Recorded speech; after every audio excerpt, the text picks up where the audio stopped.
This podcast is brought to you by the Islamic Center and NYU. For more information, visit our website at www.icnyu.org. Assalamu alaikum wa rahmatullah. Bismillah. Bismillah walhamdulillah. Wassalatu wassalam ala rasulillah wa ala alihi wa sahbihi wa man wala.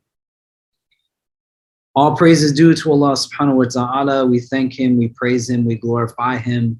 We beseech Him to send His choicest salutations upon His most beloved, sallallahu ta'ala alayhi wa sallam, and upon all those who choose to tread in His path until the last day. So a couple of weeks ago, we started looking at Surah Al-Fatihah. We started by first looking at the Basmillah, Bismillahir Rahmanir Rahim, and going through that, trying to understand grammatically what it means, word by word what it means, how it bears relevancy and applies to our day-to-day. And then last week, we started a conversation on the first verse of Surah Al-Fatihah, Alhamdulillahi Rabbil Alameen, translated loosely as all praise is for Allah, the Lord of the worlds. And today we're going to finish up our conversation on that first verse and start looking at the second verse, Ar-Rahman Ar-Rahim. In that first verse, we talked about what Alhamdulillah means. We talked about Rabbil Alameen, what the breakdown was. And I want us to start to extrapolate meaning through these verses by also looking at the trends and themes that the Quran itself is alluding to in our understanding of just how concisely this chapter summates everything else that's coming after it. So fundamentally, it serves as a means of introduction to the reader, to the practitioner, to the Muslim of who Allah is. And it's also giving us now other themes that we can start to draw on. Alhamdulillah gives us a fundamental recognition of so much around principles of gratitude, positivity, our relationship to our Creator, rooted in something that's uplifting. We have mentioned in this set of words the name of our Creator, Allah. And so it's interjecting an opportunity to understand now our God better. And it nuances this by creating this framework of Rabbil Alameen. And so the word Rabb, it creates now this understanding of if Allah is Rabb, then you and I are Abd. And it's speaking now about human condition, human nature, what it is that we can recognize ourselves to be across our diverse backgrounds. That each one of us adopts this understanding and this idea of being a servant of God. And then the word Alameen, which we talked about last week, gives us an insight onto Allah being the Lord and creator of every world. But you draw from this principles fundamentally of just how interconnected we are and what it means to be in a place of diversity, that the God that you are learning about is a God of everyone and everything. And so you can pull from this notions of brotherhood, unity, communal understanding, social equity. And every time we are saying this verse, Alhamdulillahi Rabbil Alameen, the opportunity to deepen in an awareness on these various themes and these various ideas, they're being evoked through this utterance of this phrase that we're saying with the danger of it becoming simply mechanical. And so I want to focus in the onset of our conversation on this last part of the verse, Rabbil Alameen. And so when I am affirming now Allah is my Rabb, we talked about it last week, right? You can find the videos online on our YouTube channel, Facebook, Instagram, etc. But to be in the understanding that Allah is my Rabb, I have to affirm for myself that I am then an abd of Allah. And affirming that I am seeing Allah as my Rabb is very distinct from being able to recognize my relationship now to Him in different ways. Because if I recognize God as my creator, it doesn't need me to understand, though, that just because He created me, I am in a space relationally of servitude and subservience. That I'm in a space where the end of the relationship that I'm on is not one where I yield to other things, but I yield to divine will. That is a fundamental conviction that has to be embraced individually. Religion has a lot of unique aspects to it, but you can be in a place where, as a religion or as a person who practices religion, that you embrace some parts of it, but this part of this religion is what changes and shifts the entire paradigm. My recognition of God as a Rabb, as my Rabb, then impacts my ability to embrace who I understand myself to be in worship of. And so, do you think of yourself truly as an abd of Allah, a servant of the divine, a one who recognizes that in a God-centric religion that is purely monotheistic, there's no room for shirk? You have intellect, you have rational thought, you have the ability to choose your choices, you decide your decisions. Do you affirm for yourself and embrace this role of being an abd of Allah? That I put my reliance on God, but I also recognize that as an abd, I take what it is that He has said to do and I simply do it. That I follow His command, I follow His guidance, I follow His instruction, because that's what an abd does of a Rabb. And that's a point of reflection that you got to introspect on. We have so many examples of things in our tradition that give us insight into matters that we just might not fully comprehend.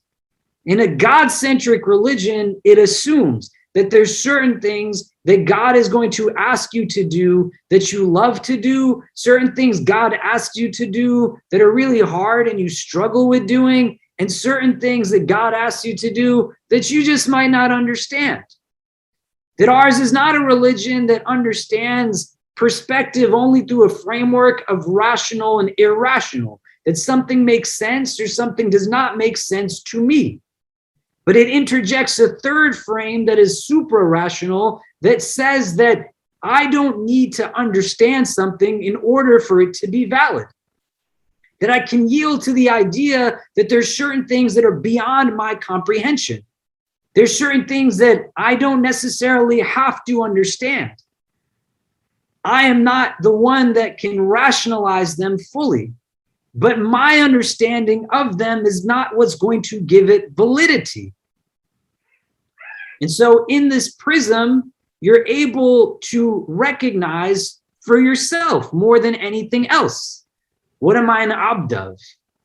An amazing illustration gets rooted, for example, in our pilgrimage, where part of it, whether you're doing Umrah, the smaller pilgrimage, or the Hajj, the major pilgrimage, you have a part in which the pilgrims, they walk around the Kaaba, they circumambulate it.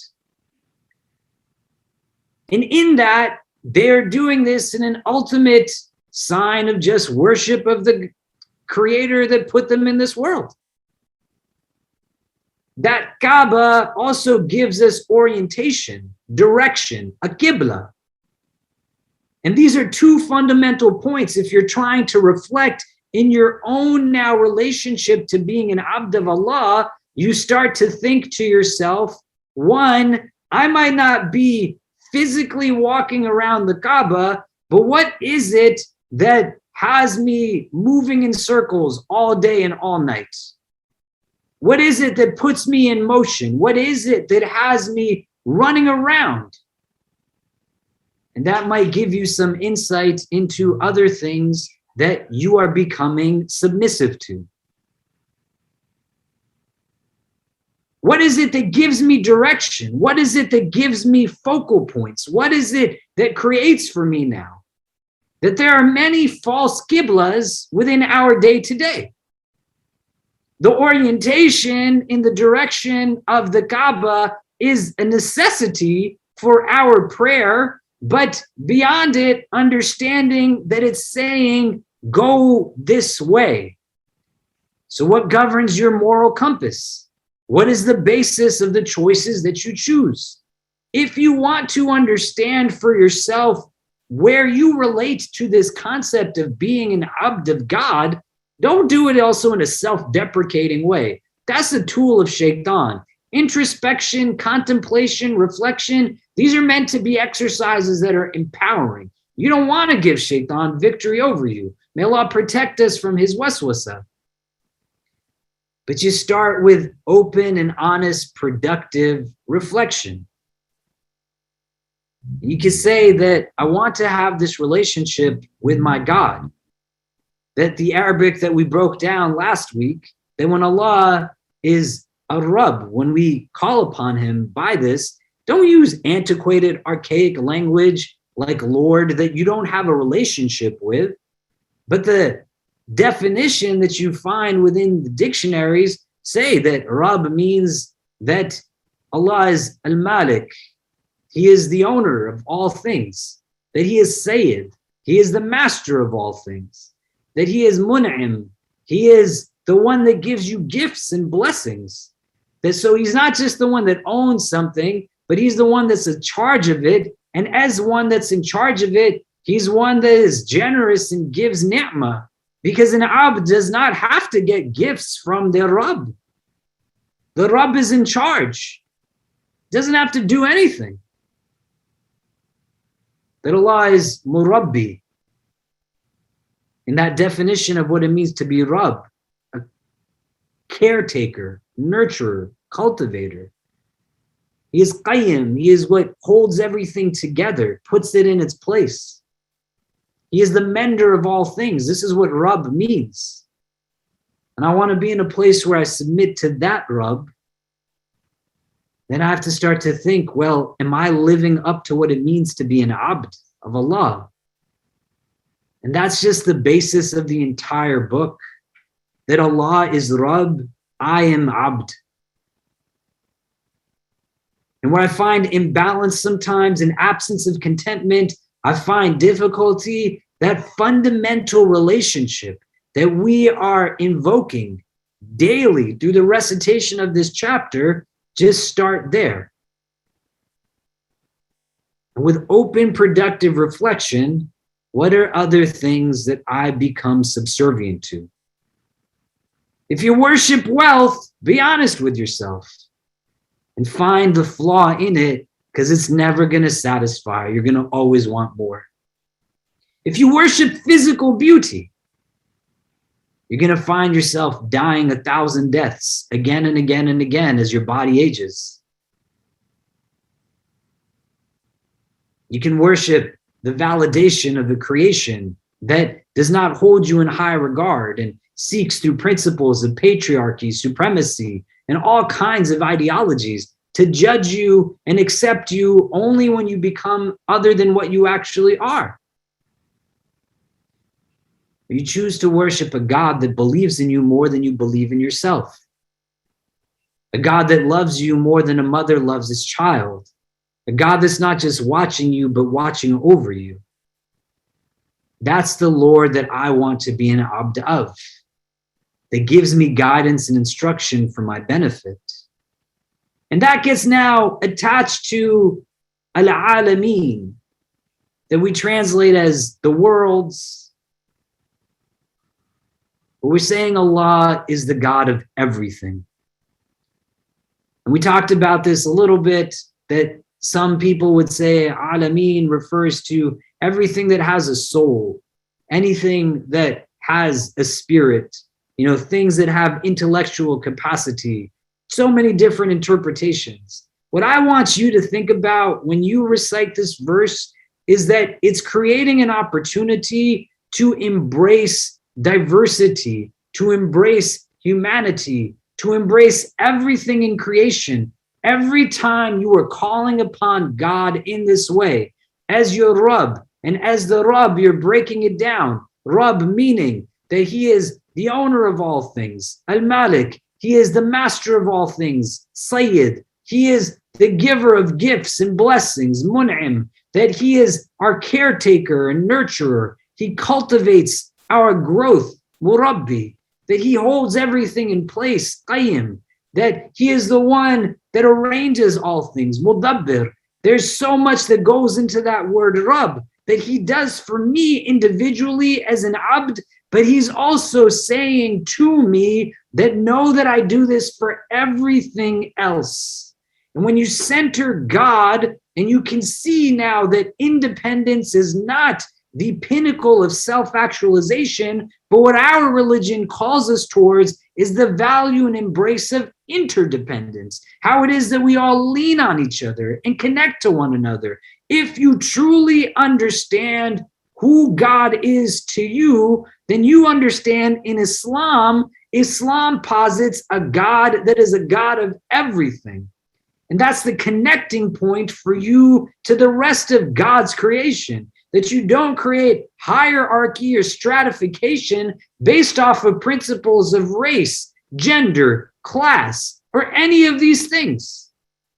And you get comfortable with the idea that there's relationships. Rabb al-Alameen, Allah made you and Allah made everybody else. The ones that look like you, that have your skin color, that have your race, that come from your cultural background, and the ones that come from other than those places. And this is a part of what Rabb al-Alameen is meaning to us. We talked about it a bit towards the end the last time. The word Alameen is also rooted in the same derivation of the word ilm, knowledge, that it's a place of knowing. It's a place of understanding in that way, that you take steps, but what are you trying to know? Because there's knowledge that's beneficial and knowledge that does not benefit. And so every spot, every space that has meaning can create an opportunity for deeper reflection on what's coming ahead. You want to take steps of knowing in this world, not steps of forgetfulness, to remember where it is that you're headed to and where it is that you're going. And it intertwines with this idea of a broader sense of creation, alameen, because a lot of knowledge gets limited and stifled when we're only talking to people that are just like us. It's really easy to be the king of your own kingdom and to sit in conversation with no one ever that is distinct from you. But Allah is telling you that you can go into this entire world and Allah is the creator of all of it. In the hadith, the Prophet ﷺ, he says that the entire world is a place of prayer, can be a masjid, a place you can make sajda. And that doesn't mean that legalistically it's all a mosque. A mosque has some specific connotations to it. But barring places of filth, places that are dirty, like restrooms, bathrooms, you wouldn't perform your daily prayers in those places. You can pretty much pray anywhere. People say to me, do you pray on the street in New York City? Yeah, I do, because I can. The default is that it's clean unless there's indication to believe that it's not clean. But what that hadith is telling us, and you juxtapose it to this verse, is that if the entire earth is a place where you can pray, then that means people can be Muslim anywhere in the world, meaning that people everywhere also have this connection, not just specific locales, not just of specific countries or cultures, But Rabb al-Alameen is the Rabb of all things. So you start to draw deeper in your connection to Allah by drawing deeper connections to the rest of His creation. You make particular understandings to deepen in your knowing by going to be with people who are different from you. And so you spend active time just learning, understanding, increasing, and hearing. What is it like for people that come from different backgrounds, different walks of life? Have you ever talked to somebody who is blind? They can't see, they're visually impaired. Do you know what it's like to be part of a religion where you recite the Quran out loud and you're somebody who is hearing impaired, you're deaf? What is it like for people who can't get into your masjids or can't join places like you because they're confined to wheelchairs? Let alone thinking about what is it like to be a parent of somebody with special needs? What is it like to be a survivor of abuse? What is it like to be a recovering alcoholic? What is it like to be somebody who is formerly incarcerated and trying to re-enter into society? What is it like to be a refugee, somebody who is an orphan, somebody who has fled ethnic cleansing? What is it like to be across a gamut societally of experience? Every time you call on Allah as Rabb al-Alameen, you are invoking an idea that He is the Lord of everything, but you are also invoking a recognition that you understand that there are many worlds of existence and that your world is not the only world that exists. That there are some things that some of us see that the rest of us will never see, and that there are some things that others go through that the rest of us will never go through. And all of it is in this word of Alameen. And so just from this first verse, Alhamdu Lillahi Rabb al-Alameen, that all praise is for Allah, the Lord of the worlds. Just start to ponder. Get a notebook, write it at the top, and just say, what does this mean to me? And just think about it. Reference this conversation and try to dig deeper. Or we can pull out some themes. This first verse is talking about gratitude, positivity in our relationship with Allah. It's introducing to us the name of our Creator, Allah, and giving us an opportunity to understand how He wants us to know Him first before anything else, that He's telling us, I am your Rabb. You are Abd by default. And He's calling it just not Rabb, but Rabb al-Alameen, the Lord of all worlds, giving an insight that there's so much more that's there. You can also pull from this now theological understandings, not just of realms of existence that are of this worldly presence, but realms of existence that exist beyond this worldly presence. So not only is Allah the Rabb of this world, but He is the Rabb of the next world. He is Rabb when you are in the womb. He is Rabb when you are in the barzakh, the grave. He is the Rabb on the day of judgment. He is the Rabb of the afterlife. This is why scholars of the past, they would say that they're not living in motivation of acquiring heaven or out of fear of being placed in hell, because these are still simply creations of Allah. And so their movement forward, their motivation, they would say, was to not live in hope of Jannah or out of fear of Jahannam, but they simply just wanted to be with the Creator of those things, knowing that those things could do nothing to them because they are still in servitude of their Rabb. So this verse is giving us a lot of different things and talking about stuff that the rest of the Quran extrapolates that much more. But if all you have is Fatiha and all you have is this first verse, it's giving you so much that you fundamentally need to be able to move forward in your relationship with Allah.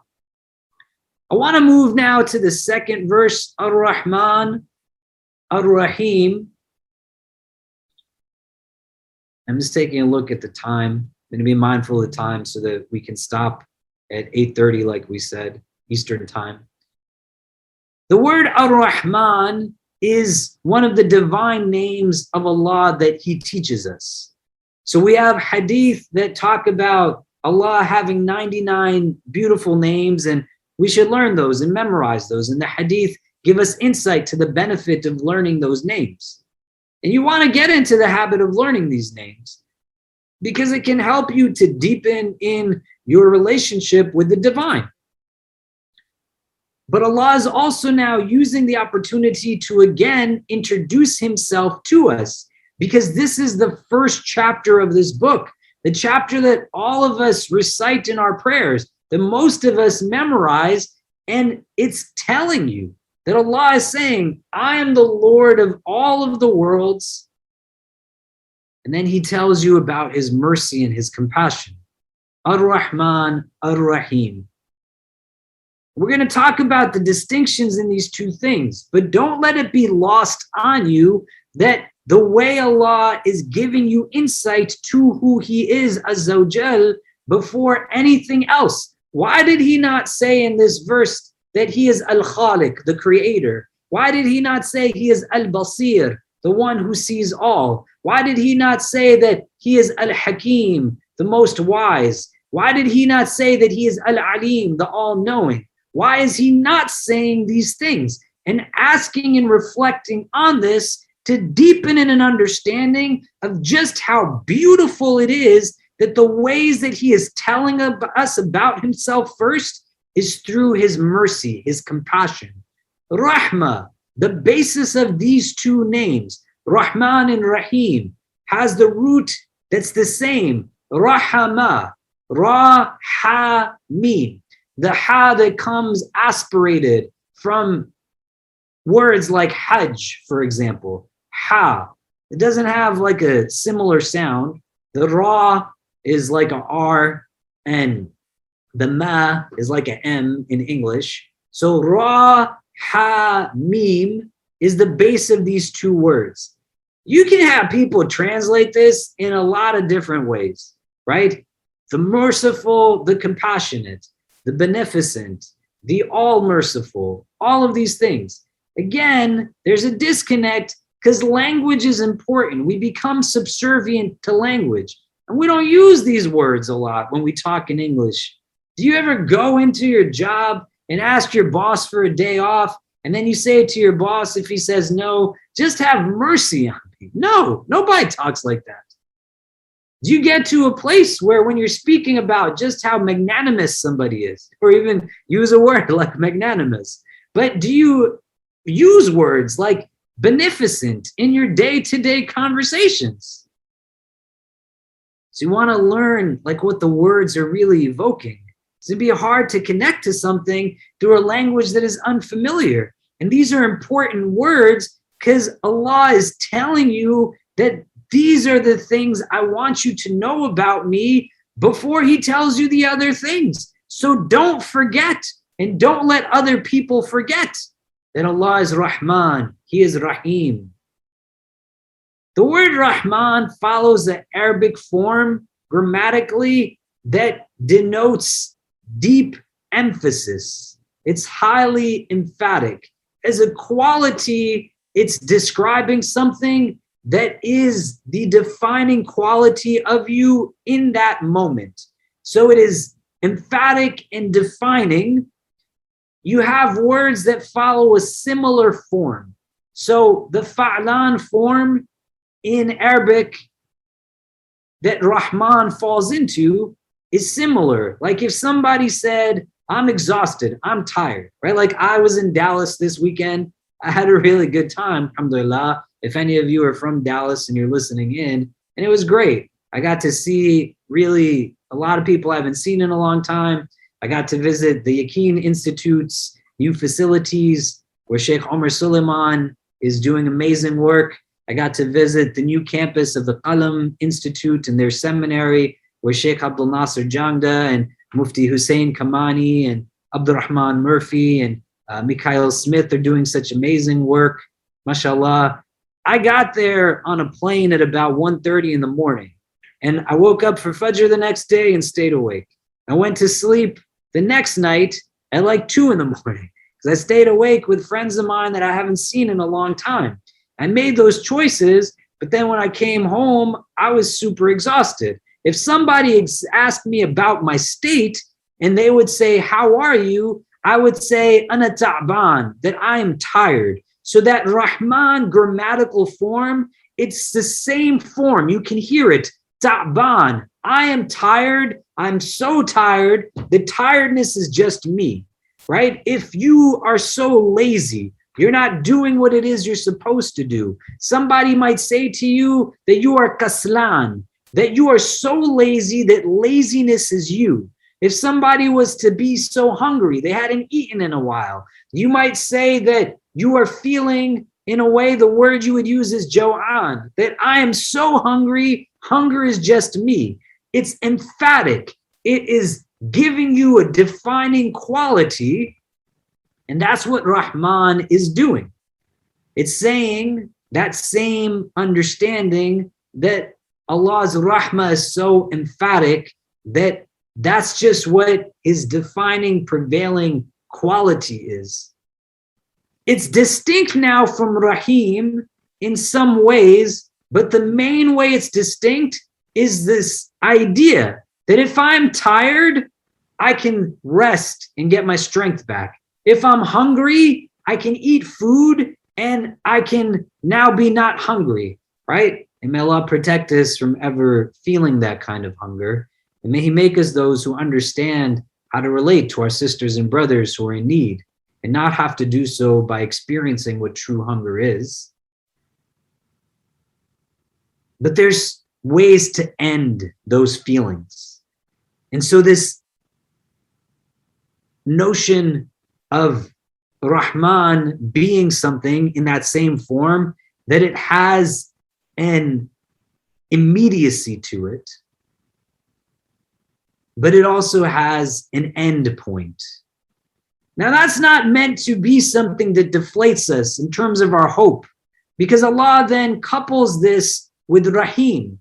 And Rahim is distinct from Rahman because Rahim has continuity. It keeps going. It doesn't stop. And so when you have words that are in that form, it's saying that this is just always happening. That's the difference between Rahman and Rahim. And sometimes you need it to be something that's just there with immediacy, something that is just emphatic, something that is unique in that way. There's different interpretations on what these two things mean, that the rahmah that comes from Allah's Ar-Rahman is distinctly positioned for those who are people of Iman, versus Rahim is for all of creation.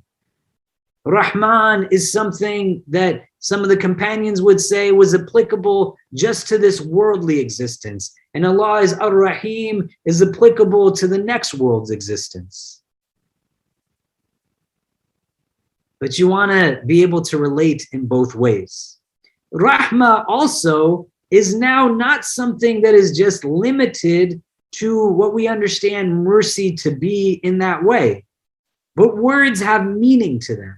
And if I asked you what some of these words mean, you might not know. There's ambiguity to it, but you can't leave it to chance. You want to define it with structure, right? The way that I could say to you, like the word glass, or I say water to you, right? You know what these words mean. I don't have to define it more. I don't say, give me the receptacle, the vessel that has capacity and volume to be able to hold liquids. I say, give me a cup, and you know what a cup is. But if I say mercy to you, what does it mean?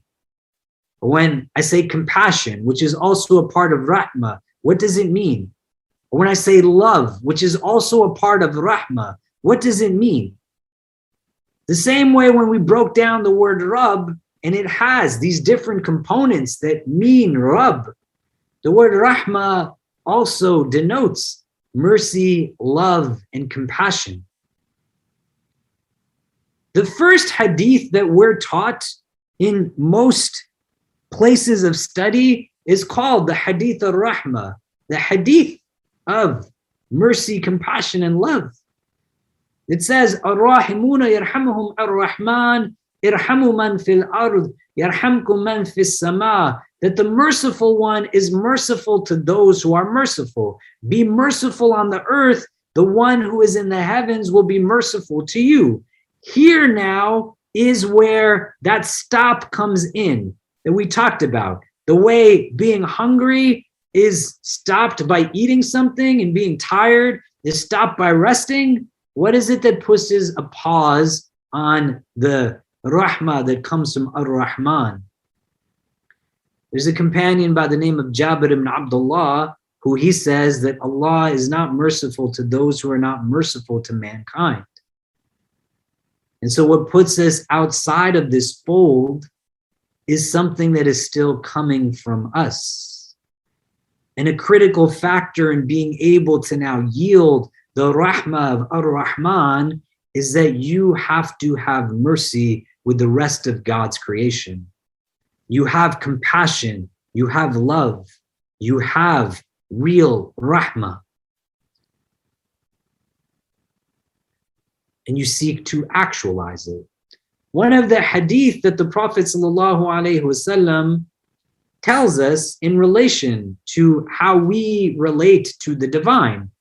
He says, تَخَلَّقُوا بِأَخْلَاقِ اللَّهِ, that embody, actualize the characteristics, the divine attributes of Allah. Why? In a supremacist society, it centers the nafs, the ego. It's a modern day shirk because it's telling you to elevate the ego to a place of worship. Allah protect us from this. There's a lot of different elements that go into it that we can extrapolate from it, but shirk is not acceptable in our tradition in any which way, shape, or form. It's just not. And when you're in a space now where the ego is something that you elevate, you idolize, you become subservient to it, right? There's Quranic verse that talks about this. That do you see the one who takes his hawa, his desires as being his God? Allah protect us from that. To be in a space now where you exert mercy and embrace this prophetic tradition, تَخَلَّقُوا بِأَخْلَاقِ اللَّهِ. You want to memorize these things so that you start to live by them. Goodness is not relative always. Our tradition, our book, gives us insight to things that are fundamentally good. So the Quran is good. The Prophet Muhammad ﷺ is good. Allah is good. And so being like these things is also good. Because if Allah is good, then you want to be in the ways that you can that embody Allah's divine names. The Prophet ﷺ is good, then you want to be like that. So you're good. The Quran is good, you want to actualize the Quran. So if Allah is good and being like Allah is good, then if Allah is merciful, be merciful, because being like Allah is good because Allah is good. If Allah is generous, Allah is compassionate, Allah is gentle, Allah is kind, Allah is just, Allah is wise, and so many more things. And you want to aspire to be these things in your human capacity, actualized. Ar-Rahman, Ar-Rahim. You say it every single day, multiple times a day. Say it from your heart with some meaning. Allah is emphatic in His love, His compassion, His mercy for His creation. Allah's mercy, love, compassion for His creation has continuity to it. It keeps going, it keeps going, it keeps going. I know that God is good. I know that my Lord, who is the Lord of the world, the Lord of all things, is telling me now that He is merciful. He is in a space where His mercy goes, does not stop. He can't be conditional and qualified. You can't live this verse by saying that I'm only going to be there for somebody of a certain kind. So I want you to think about this now. What would somebody have to look like for you to not be there for them? What would somebody need to be for you to not give them support? Whatever capacity you have. There is not a limit or condition, a qualification to Allah's mercy. Whichever opinions you want to adopt, they are saying that Ar-Rahman, Ar-Rahim applies fundamentally to all of creation. It applies to this worldly existence and the next world's existence. It applies in all of these ways. And then you got to recognize that it applies to you also. There's not anything that you can do that is greater in its detriment, in its fallacy, in anything problematic. There's no wrong thing that you can do that's greater than Allah's mercy. The only thing that's going to keep you from acquiring it is you yourself. And how do you do that? One, you don't believe in it. And two, you treat other people like garbage. You want to be in a space where it evokes and emanates from your decisions, your actions. Ya Rahman, make me from the Rahimin. Ya Allah, make me from those who give mercy, compassion, love to your creation. Without condition, without qualification. I like writing out du'as. And some of you have heard them, some of you might have read them. I would say what you want to do is take these first couple of verses now and break it down into reflective questions. Because the goal with this conversation is not that you now can give a khutbah, you now go give a halaqah, you have some Sunday school trivial knowledge. My intention is to help you and me to get closer to our God and his book through these conversations. So on this verse, an exercise you can do practically, write out a dua tonight over the course of the week that just invokes Allah as Ar-Rahman and another as Ar-Rahim. What are you going to ask him for in that? Ya Rahman, Ya Rahim, Ya Arhamar Rahimin, most merciful of those who show mercy. And then make your heart courageous. Make your heart bold. Let it be audacious in its asking. What would you ask from the one who is the source of mercy to instill within you? What would you ask of the one whose compassion is continuous? It doesn't break. It's forever. What would you ask him for if you were calling on him by these names?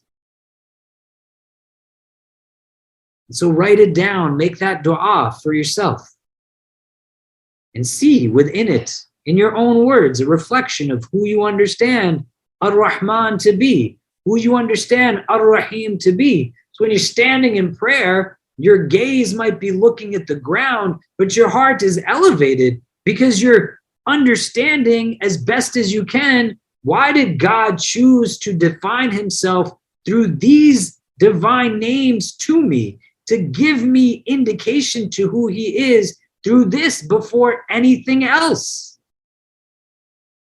But it's imperative to understand that it comes after him saying, Rabbal Alameen. So Allah is the Lord of everything, and he is the most merciful, the most compassionate. So his compassion, his mercy does not get limited. Don't limit yours. You start to live these verses. You start to actualize them. And then you understand the rest of the book. It's rooted in this. The Quran itself is a mercy. It's meant to be something that is expansive. It's meant to give you sustenance. Don't be scared to read it and to act upon it. You want to take now from this idea as you being an abd of Rabbal Alameen, that he is Ar-Rahman and Ar-Rahim. So out of his mercy, his compassion, He gives us guidance and instruction. So you start to adopt now the role of an abd that embraces a Rabb that is a source of mercy. And the paradigm shift is now not rooted in what is not there, but alhamdulillah comes into play to see what is there. So Allah is telling you to eat certain things, to not eat certain things, to dress in certain ways, to not dress in certain ways. Allah is telling you to eat certain things and not eat certain things, to dress in certain ways, to not dress in certain ways, to give in charity, to be mindful of your treatment of others. These are things that are not meant to be restrictive. They're coming from Ar-Rahman.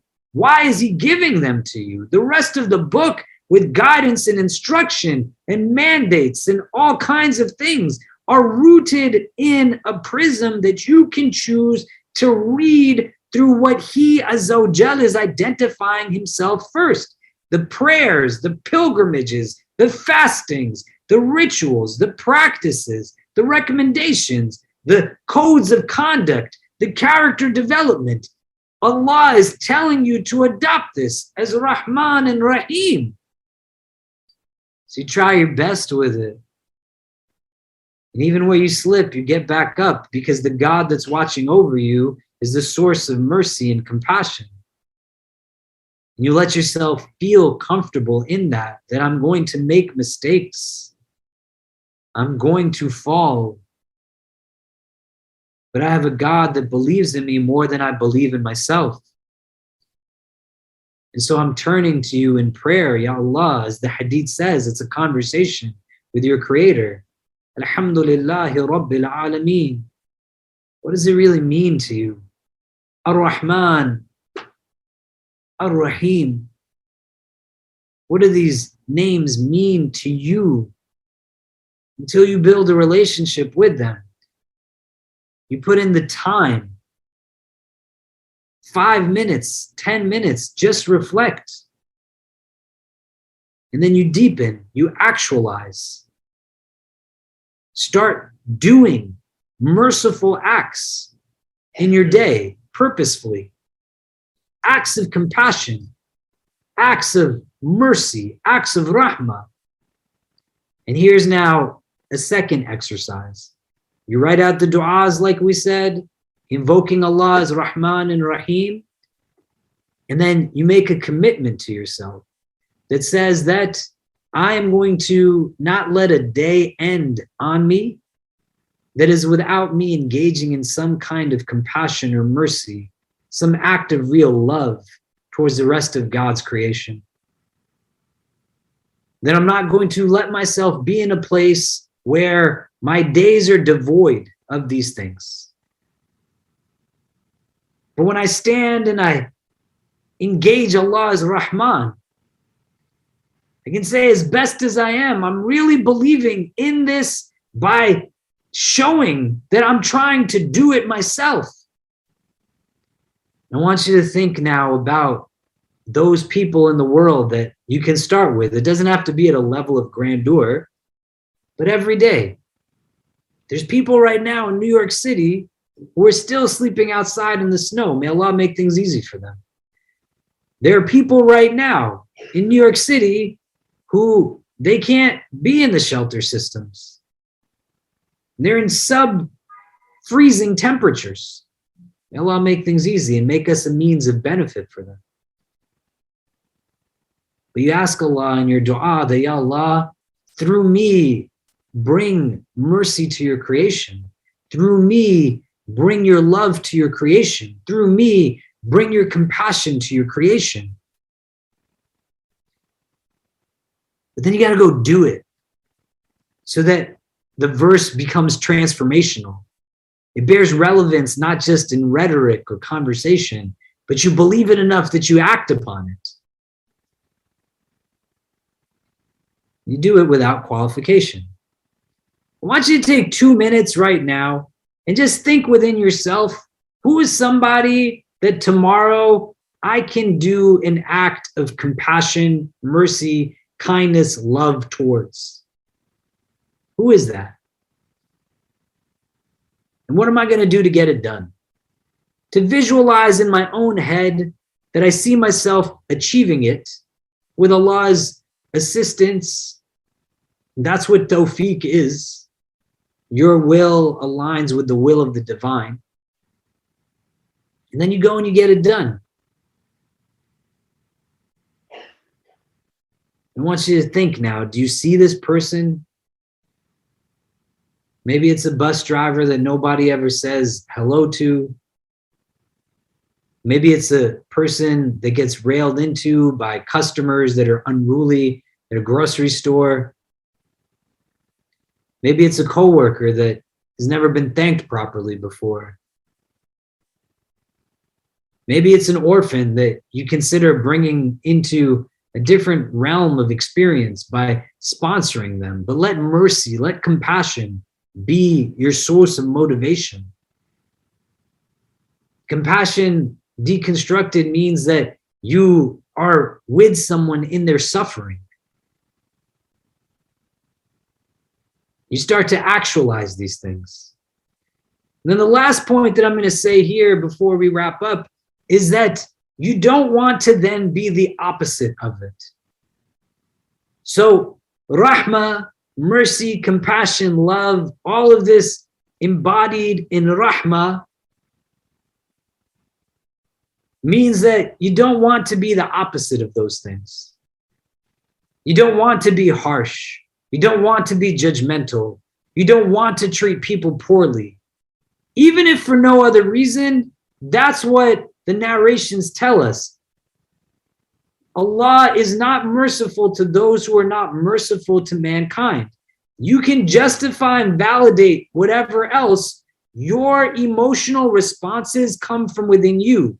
And if you are carrying somebody else's pain, somebody has put difficulty in your heart and agitation, it doesn't mean that it's something you blame yourself for. And I'm sorry for what it is that you have in you that you need healing, and may Allah heal all of us. But you become the stop to the cycle so that you don't justify talking down to people, whether they're younger than you or older than you. You don't justify seeking retribution. It's going to toxify your heart more than anything else. Ar-Rahman Ar-Rahim, Ar-Rahman Ar-Rahim. You say it again and again and again. Let it move from your tongue to your heart. And then it emanates to the rest of your body. We need more Muslims who are merciful, man. More Muslims who really demonstrate that they believe in a God who is a source of mercy, love, and compassion. That's you, not anybody else. Ar-Rahman. Allah's mercy is emphatic. It's real. Ar-Rahim. It doesn't stop. That's who you're calling on when you turn to him in the recitation of this Fatihah. So spend some time with it. Let it be something that you seek to build a deeper relationship with. We're going to start looking at the rest of the chapter in the coming weeks. We might change a little bit of the structure, but the times are going to still be the same. Mondays at these times. A few other things that I would recommend just as we're going through the rest of the week and wrapping up. Sheikh Suhaib is going to have a program tomorrow on the compilation of the Mus'haf of Uthman radiallahu anh. You should definitely check it out and get an insight as to how the Quran that we read today was compiled and put together. Sheikh Fayaz Jafar is doing a dars, halaqah online, and he's been looking at the verses of Surah Al-Ibrahim. In the coming weeks, we'll have other programs as well that we're hosting as an Islamic center, as well as our student groups are hosting and others in commemoration of Black History Month. We're hoping, inshallah, that as the pandemic starts to subside more in the current variants prevalence in New York City and elsewhere, may Allah grant us all ease and protect us from ailment and give shifa to all those who find themselves in a state of sickness, as well as give relief to those who have lost loved ones to this pandemic. That we'll be able to start doing more things in person. If any of you need anything, feel free, please, to be in touch, inshallah.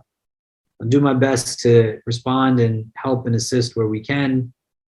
But other than that, we'll take a pause here for tonight and then resume from the coming verse where Allah introduces now another aspect, another part.